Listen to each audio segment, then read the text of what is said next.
Not hopefully. Time's running out. SEMA's coming up very, very, very soon. Oh, crap.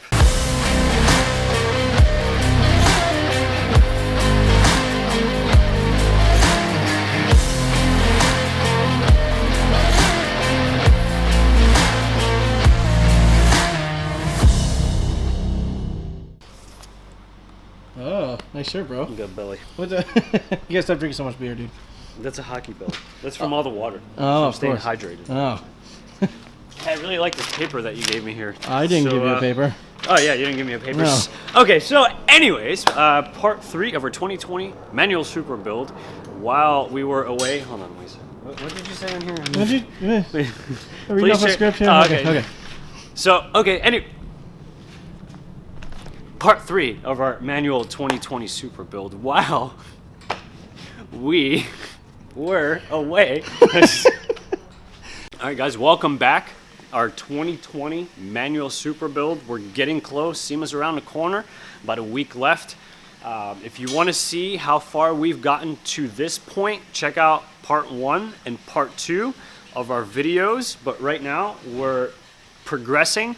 We're getting the car done, and we have some things to share with you, and let's get to it. So while we were away, we modified the transmission mount. So this is the factory manual mount from a 3 Series, from a 335. The transmission from the car that we're using, the 520 diesel, is shorter than the 335 standard transmission, so we needed to extend the mount a couple of inches so that everything lines up underneath the car.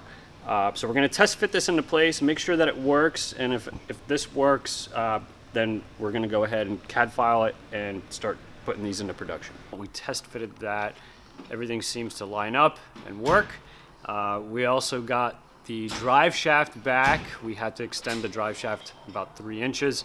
So the drive shaft was cut and extended, so it actually looks OEM and factory, what the manufacturer would supply you with.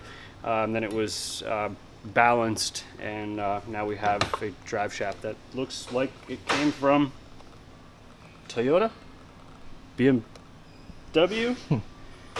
It came from one of those guys, so we test fitted that. Everything looks like it matches up where it should be. We won't know until we actually pull the diff down and the transmission down and bolt everything up together, but it's looking promising. So we pulled the car off the lift. We put it on go jacks. We wanted to get away from the 2-post lift so we can get into the interior of the car, because if we left it on there, it'd be very difficult. So we did that so we can access all the interior panels inside, get to the brake pedal assembly, remove that, and then test fit our clutch box assembly into the car. So right now we don't have the clutch or flywheel installed just yet. We're basically just dry fitting everything. It's easier for all that stuff to be out of the car at the moment, so if we need to pull the transmission back 3 or 4 times, we don't have to keep re-stabbing the transmission into the car with the clutch and flywheel into it. So once everything is test fitted and everything works properly, and we have everything pretty much in place, then we'll do a final installation, and we'll put all those components into place, and that should hopefully be the end of it, and then we'll get to the electronics. So we have the pedal assembly out of the Supra, and unfortunately this is not going to work. There's no mounting point for the clutch pedal, and there's no parts available that match up to this assembly to actually mount this on. Unfortunately, this is not going to work.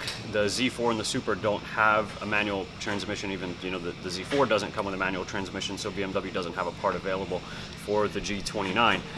But we do have another pedal box out of another BMW that's going to work with a little bit of modification. We just test fitted it into the car, and everything matches up. So what I'm going to do is I'm going to make a jig for this assembly. And then I'm going to figure out where my mounting point is at the top, because the other pedal box is slightly shorter. So I have my test bracket made. We're going to bolt this up into the car and make sure everything fits. And yeah, at least the clutch pedal box will be mounted at that point. And then we can start putting all the other stuff, the lines and the the master cylinder together. So let's go ahead and get this bolted up into the car. How's it looking into there? It's looking rather tight. Guten tight? Tight. Hey, can you grab me that bracket? Hey, camera guy, Yeah? can you grab me that bracket, Okay. please? Yep.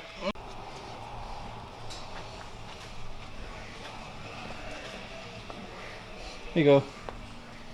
You're so kind. I do what I can. You're useful for things other than camera work Well, yeah. from time to time. Oof.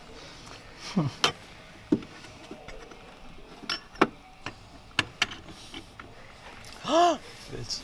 Fits? Yeah. Success. Alright, well, that fits. It works. That'll work. Just gonna bolt this all up and bolt it up, and we have dude, this is like really awkward. I know, right? Does that screw Ah, up? Does yeah, that for screw it sure. up? Sorry.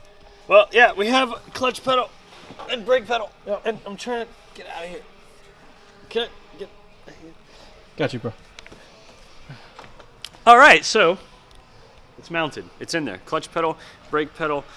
We did our modifications, and yeah, that should work. So next video, we're gonna do the clutch lines and do the final assembly, hopefully. Not hopefully. Time's running out. SEMA's coming up very, very, very soon. Oh crap, let me go check my calendar.